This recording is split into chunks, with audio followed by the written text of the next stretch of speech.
that's how ascetic practices work. I mean, the moment we do ascetic practices, we see the kilesas.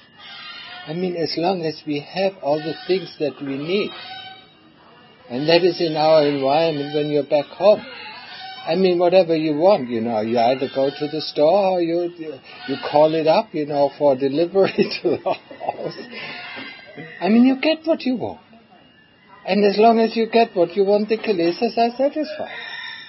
And here in this kind of environment, in this monastery, you don't get what you want. I mean, all what you do is against the kilesas, so they bring it up. So that's why we're hungry for food. And things that we wouldn't even eat at home, we eat here. Does it happen to you too? Of course it happened, I saw myself, always putting an, awful tasting cake into my bowl. I never ate it, but I always took it in. Why? I mean, yes, I wanted to know that as well. Because, it's just the color.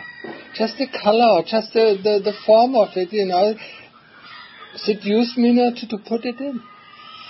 And the first time I ate it, I said, I don't like it. It's awful tasting. And I never ate these things at home. But here you are drawn to these nice looking things, or what you're supposed to do, what you're supposed to is nice looking or sweet tasting or whatever. Yeah. And then, if you don't have any sati, if you don't see yourself grabbing it, then it's in.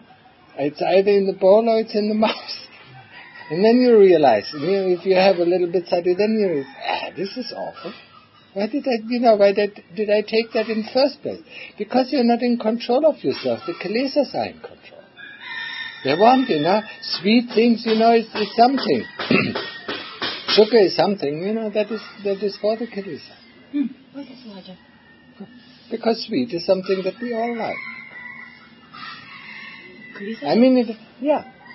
I mean, Tanacha Mahaprabhu called it sugar-coated poison. But why only specifically this sweet taste? Because there's many tastes. Why only kilesa prefer sweetness? Yeah. I noticed because in Singapore, I don't take so much sugar stuff, I don't even bother. I have my sweet, but I don't touch. But here, I don't even know. I mean, there is a reason. I mean, sugar also gives us energy. And please do not forget, in Singapore you eat, I don't know how many times, 2 times, 3 times, or have snacks in between. And here you eat only 1 time. Yeah, eat 1 time. And so you're lacking, you're lacking some of the sugar. And that's why we are hungry for sugar. So we're lacking some of the energy. I mean, there's nothing wrong with sugar. I mean, you can take sugar in your coffee. I still don't like it. May I just ask something? It just crossed my mind. You see certain things that we normally do not take, and now it's because we have a natural inclination to do some things that we're not supposed to do, right? Or we like, it seems to have more excitement when you don't have that thing. You want to have that thing, and like back home have all these things. Oh, to me it's nothing. Why bother to touch it and even smell it? But here you don't, you see. So even it's of lower standard, grab it. It really doesn't matter. Is that the natural inclination? Well, it can be. I mean, whenever the parents told us something not to do, we are very inclined to do it. We're just testing it out, yes.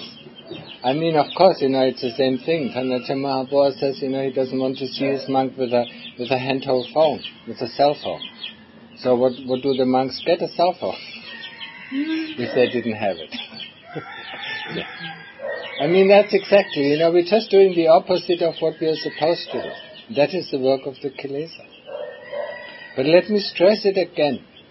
I mean, without having any sort of ascetic or Dutanga, Pali is called Dutanga practices, and nothing else in ascetic practices, we will not know what we are missing. And that's the whole reason for doing ascetic practices.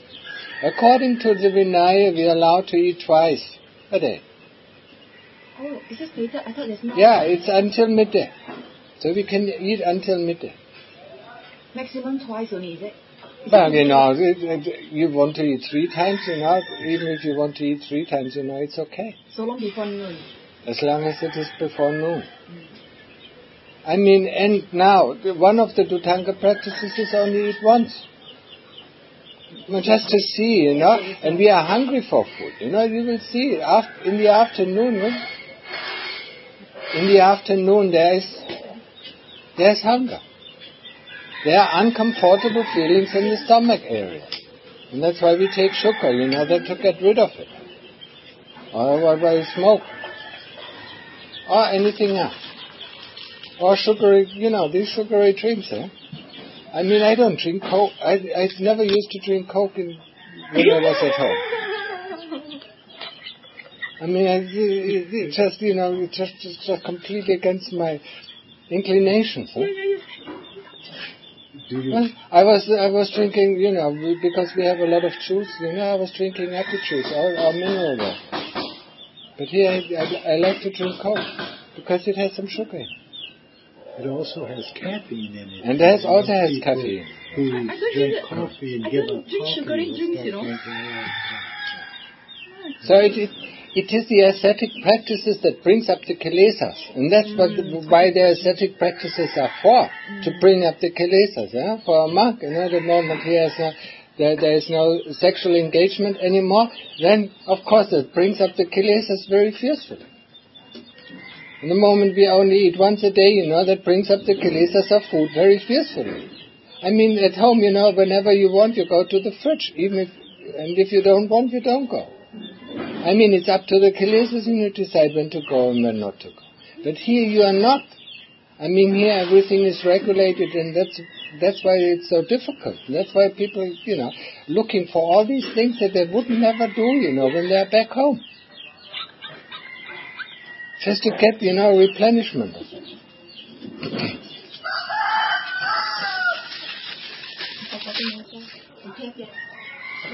Huh? Tape,อะไร? I gave it to Ying. I didn't see her. I went to her house. Her house closed. I don't know where she go to. I didn't see her. I forgot my English. You I've forgot? been away for so long. Okay, ไม่เป็นไร May I offer to you, Ajahn? I have to see what she offered to you, Ajahn. Coffee and sugar. What sugar, Ajahn?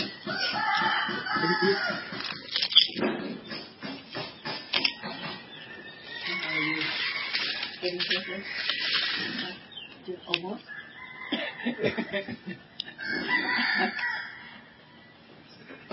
So actually, she's very happy to see all these things, right, Ajahn?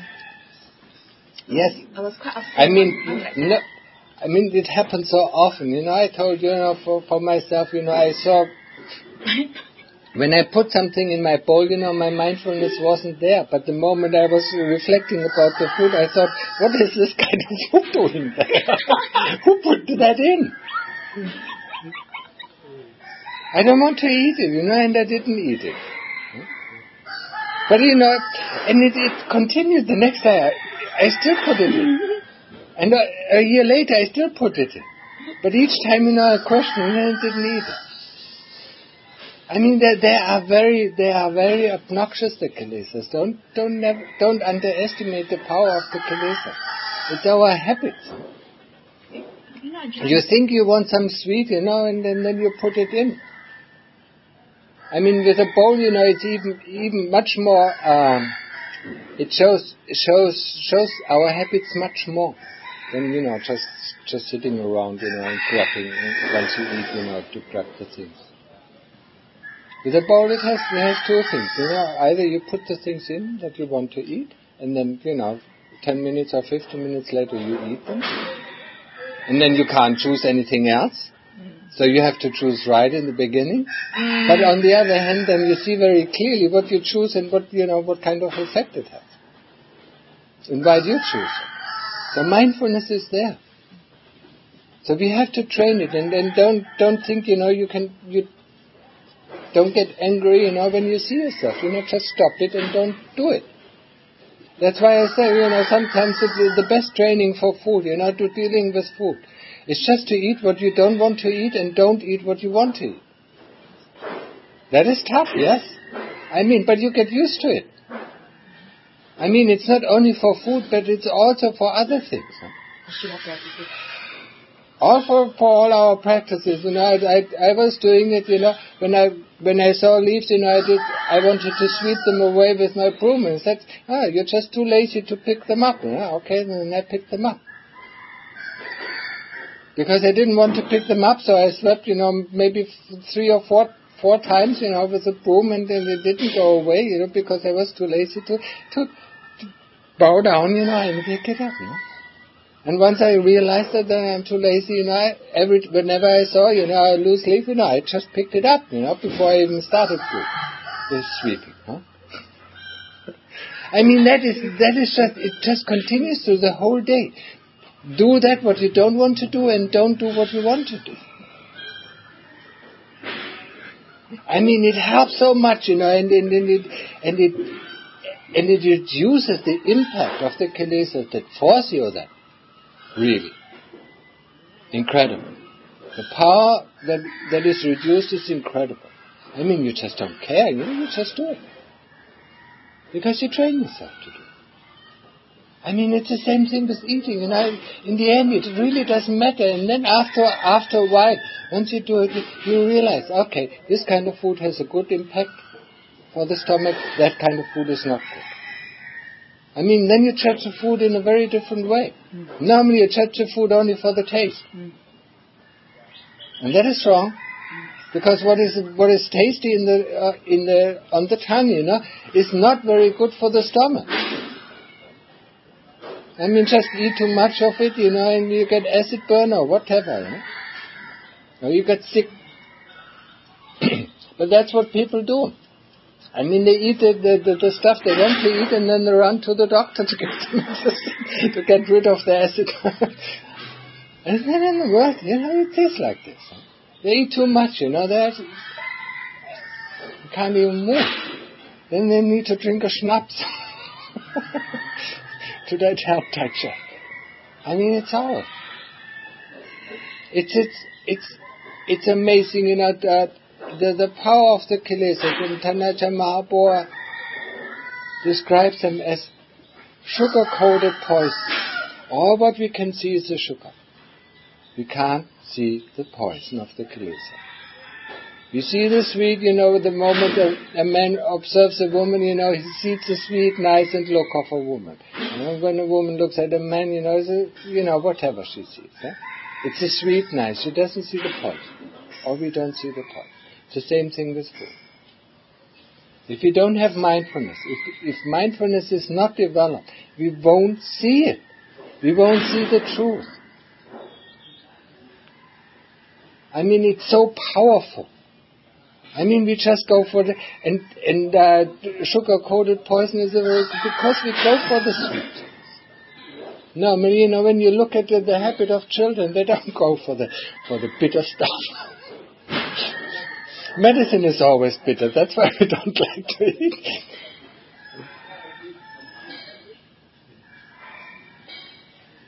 All the things that are bitter, you know, he has a bitter life, huh? Or we say he has a sweet life, huh? I mean, sweet is something that is positive and bitter is something that is negative.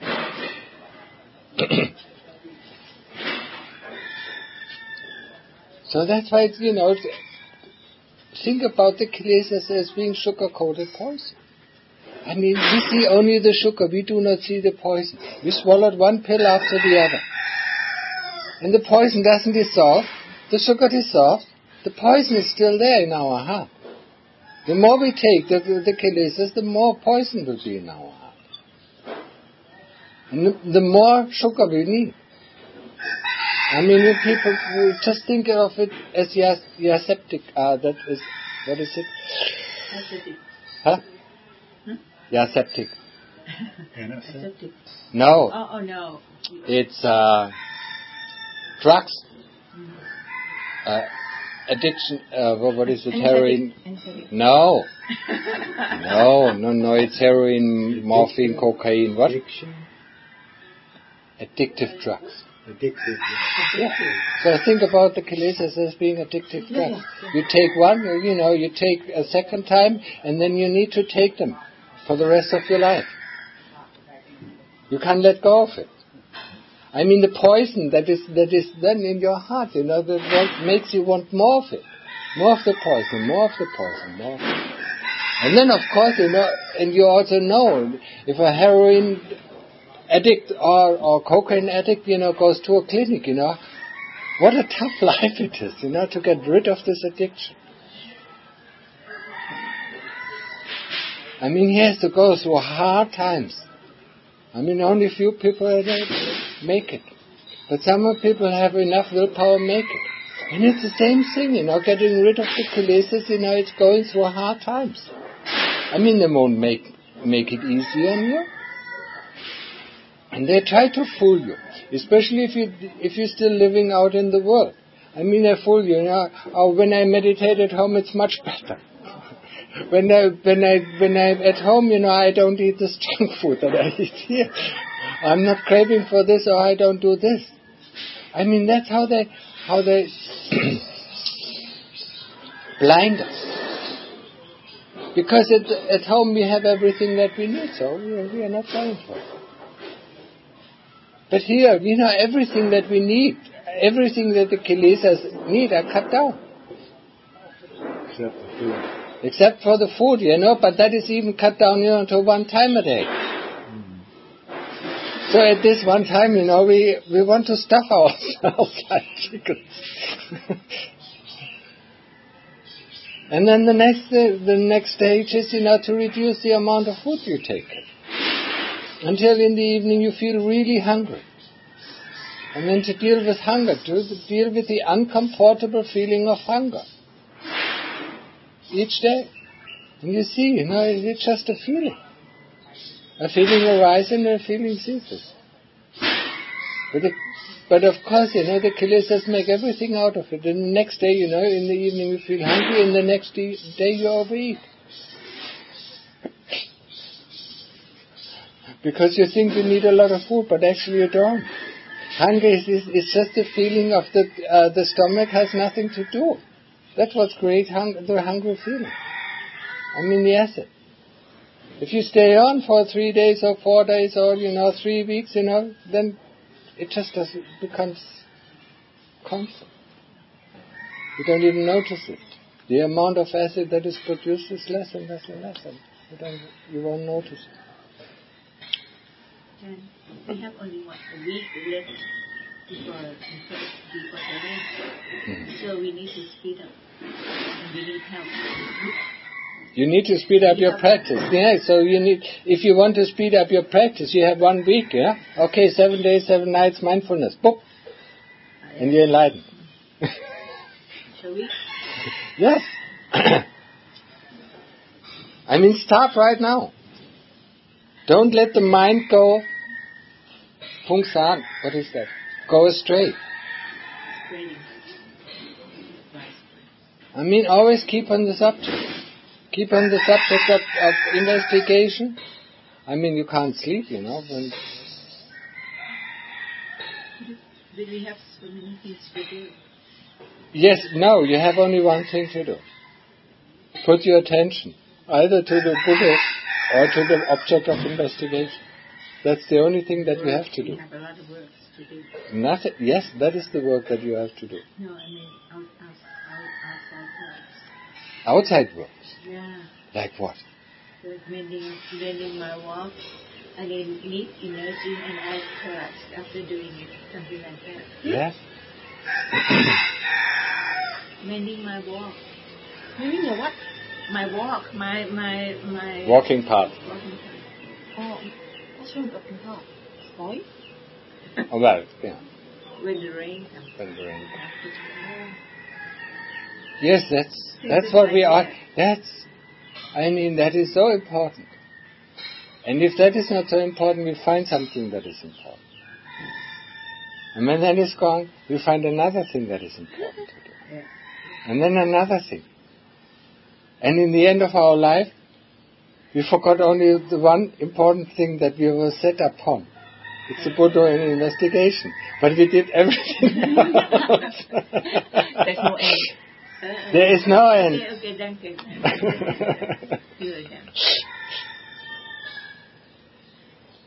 I mean, if your roof in the kuti leaks, that has to be mended immediately. Yes. No. If your roof in the kuti leaks, that has to be mended immediately. Yeah, but no, I can't. I have 2 points. Already, it's a new one, and I think it depends on the carpenters today. It's not as good as before. And I know that. Put two buckets. Yes, I do the same thing. There's a leak in my roof as well. Oh, there's not, also mine also same. I thought which animal you doesn't matter. I mean, the moment it gets dry, I try to. And my barometer. But it, what is the point? We find things that are important. Until the end of our lives, we do only these important things that. But who the hell is telling us what is important? I just cannot help doing this, But yes. So I just do it with mindfulness. Everything with mindfulness. That's good enough. No, that's not good enough. I mean, of course, if we do things, mindfulness is much better than we do things unmindfully. And yet? Yet, there are things that we don't need to do. I mean, we have to put a brake in. I mean, we have to stop the engine from running. I mean, if our car is running, it takes wherever the car goes. I mean, if our engine of the kilesas is still running, it takes us wherever the kilesas want to go. So we have to put a brake. And if we are in a monastery, we can put a brake much easier because we know what kind of work, is proper and what is improper. I mean, mending the kuti, it is proper. Everything else, fixing the barometer, what the hell? Why do we need to know? My sinuses. Yes, we can feel our sinuses. Yeah. We can feel everything. I mean, where is the end of it? I mean, where's the break, huh? I mean, we think this is important, and then we think that is important, and then we think that next thing is important. Now I have to do some cooking. Now I want to give some Dhamma. Of course, giving, is important. Where does it stop? You know exactly what Tanaja Mahabodh tells you because you have been here long enough. He says the work of a practitioner is walking Chankram and sitting in Samadhi. That is where the mindfulness comes. I mean, mindfulness in daily work or in daily routines is okay. But it's not the work of getting rid of the kilesa. This is one thing you have to understand. I mean, the work of walking Chankram, putting one's attention on the object of investigation or the object of calm. That is work of a practitioner. Or sitting in Samadhi, putting our attention on the object of investigation or the object of calm. That is work. Everything else is not work. I mean, Tanaja Mahabodh defines it very clearly. I mean, he says, some things have to be done. To keep a monastery alive, you have to do certain things. So let's go ahead and do them fast, without talking, and mindfully. But the work, that we do, be it mending this or building that, is not the same of mindfulness. It's not being able, for most of us, if you're not an exception, it's not being able to develop the end of the kilesa. I mean, I just said in the beginning why it is so important to have these ascetic practices, to see how the kilesas want to do things. I mean, they just want to do things. I mean, it doesn't matter to them as long as they are in action, they are happy. And as long as they are not in action, they are unhappy. So that's why they think about some work that needs to be done. And of course, our logic, and what is logic? It's a department of the kilesas. What is rational? It's a department of the kilesas. Everything is a department of the kilesas. I mean, that's why we have the teaching of the Lord Buddha, to give us a break, to have something to hold on to and say, okay. That is what the Lord Buddha teaches. That's how he wanted his practitioners to behave. That's how he wanted his practitioners to go through daily life. That's why we have. I mean, otherwise, if we deal with logic, we are in the logic of the kilesas. I mean, they are the master of logic. I mean, they are the master of smartness. They are the magicians. I mean, they trick us. They tricked us all our life into believing this is like this and this is like that. I mean, just 2 days ago, I heard a very interesting talk of Tanaja Mahabodha to the lay people about the sugar-coated poison. I mean, he described it in such a way, people you just don't see. You just don't see the danger. You just don't see the poison of it. All what you see is the sweetness, the sugar coat. And that doesn't mean, it has to be sweet, some people, be it monks, all they see, I need to build another temple. I need to build a wat. I need to build this. I need to build that. I mean, it's the same thing. Because we just can't see through the sugar. We think this is kind of sweet, yeah? Sweet in the sense, this is kind of dana, this is kind of this, or this is kind of good, or this is kind of good. You can't see through the sugar and see the poison. And he said, the moment the kilesa is gone, you see this immediately the poison. This is poison, this is poison, this is like this, this is like this, this is like that. But we can't see it because the kilesas are ruling us. So how can we go about it if we want to get rid of the kilesas? I mean, we have to stop them somehow. And how do we stop them? By living a life that is completely against the way of the kilesa. By doing meditation practice, from the moment we open our eyes to the moment we close our eyes. And doing only things that are absolutely necessary. I mean, there's a time, there's a time for washing the clothes, there's a time, for eating, and there's a time for doing this and doing that. I mean, sometimes I even stress, even when you want to go to the toilet, think about twice. Just don't go immediately. When you wash yourself, think about it if it's time to wash. I mean, if it's after sweeping, that's fine, yeah. But when you suddenly get a craving for taking a shower at noonday, then you think, it's something wrong. If you suddenly, you have a good meditation and out of this good meditation, whenever we think there's a good meditation, there must be something wrong. Out of this good meditation, we need to do this or we need to do that. I mean, that wasn't a good meditation for us, for the Dhamma. It was a good meditation for the kilesas because they could think up something new that we need to do. And so we follow on and follow on and follow on. Only in the end, the moment, we close our eyes forever for this, at least for this body, we realize that we actually haven't done the work that we were supposed to do.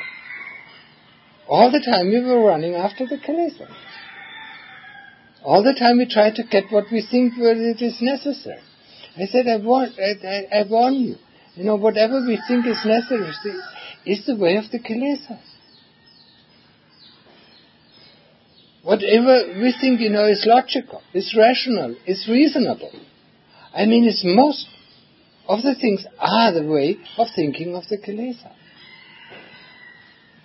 And that's why we live in a monastery. That's why we live with a great achan, because we see how he does it. Did you see Tanaja Mahabodha ever building this or building that or fixing this or fixing that, running around doing this or doing that? I mean, whenever he came back from his trips to help the people, he was on his trunk compact. He has people to do things for him. See? Well, he was doing the things for Tanaja Mahabodha. Suddenly to keep building things for him. Yes, he likes to do building. Yeah? But he stresses, Tanaja Mahabodha stresses. I mean, it's the way where monks get wrong. The way of building. It's not that you build something, it's not wrong that you build something. And it's what you build, how much effort you put it, and if you can stop after that build. If you can't stop, then you know it's a kilesa. If you think, now I need this, I do it for a monk, And you're a woman, I want to, do this for a monk, And then the time you finish, you want to do something else for him. And then you want to do something else. And then you want to do cooking, then you want to shop something for him. And then, there's no end to it. I mean, that's why we need to put an end to it. What's the opposite word for building? What's the opposite word of to build? To build, not to build. To demolish. Or to destroy. Yeah, because it's the Buddha who demolished the whole house of life. Mm-hmm. That's the first time. Yes. The first word of him after enlightenment. I have destroyed, what is it? The builder of this body. Yeah, the builder of, I have destroyed the builder of this body. Yeah, he knows the body. So, I mean, then it should be very obvious. The moment we start building something, then we build the right. It's just like, doing muscle work, building up the body. Are you going to demolish your body? No, I'm not going to demolish the body. So you want to go home the other day? I want to go home. You want to go home. I said, which home? แบบนั้นอาจารย์มีไหมใช่ไหม Huh? Which home อาจารย์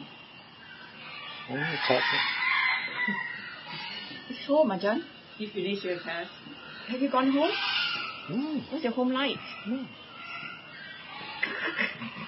I said I want to go home. I didn't say I went home. Because I asked the next question. Wanting to go home is one thing. That's kilesa. Well, that are good kilesas. But it's one thing already, so have you reached home? I mean, we have to have the wish for Nibbana, don't we? Otherwise we will never get there. Yeah, of course. I mean, Venerable Mahaprabhu clearly says, some of the kilesas, we can use some of the kilesas to do some good things. I mean, if we see that we are stingy, we can use the kilesas to do good, until we enjoy doing good. And if we want to go to Nibbana, we can put the kilesas to work to let us go to Nibbana. I mean, the desire to want anything, is destroyed, the moment avijja is destroyed. Or shortly before avijja is destroyed. Whatever. I mean, thinking, I want to go into samadhi, this is just a wish, let's just read a book, Then we don't say, I want to read a book, Otherwise we could be aware of that, our wanting. I mean, whatever we do is because we want to do it. I mean, even if we need to go to the toilet, we want to get rid of the dukkha that is in the body. Isn't it? I mean, wanting, there's nothing wrong with wanting if you do it in the right direction. If you want to go Nibbana, or if you want to have sati, for all the time, that's fine.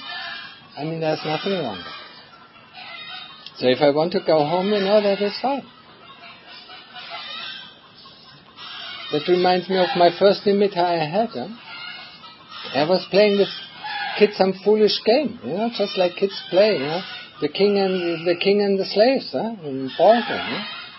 And then suddenly I realized that I don't want to play anymore these stupid games. So I told the kids, I want to go home. I mean, instead of, being happy, just go, they were beating me up. You can't go home, you can't leave us alone, Otherwise our game was going to be meaningless.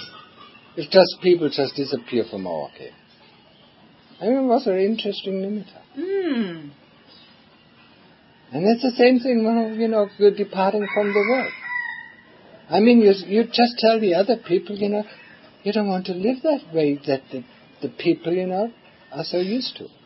So you actually threaten their life the moment you go. Now you're going out. I'm your mother. No, not to my birth mother. to the mother of the chitta. Ah. So that's where I want to go. The wanting is a kilesa. Hmm? The wanting is kilesa. I mean, I sometimes I'm amazed. Keep doing it. Sometimes I'm amazed. You've been here nearly 30 years and you listen to so many talks of Tanacha Mahaprabhu, but you never heard this? That the wanting of Nibbana is a healthy thing? Yes, but just leave it. If you want it, just leave it, put it there on the altar, and now when you work things, just do it step by step. We don't expect for results, and we will be brought to results. Yes. So why don't we do it? Why don't you go ahead and do it? Because you want this and you... I want. Yeah, you want. It's your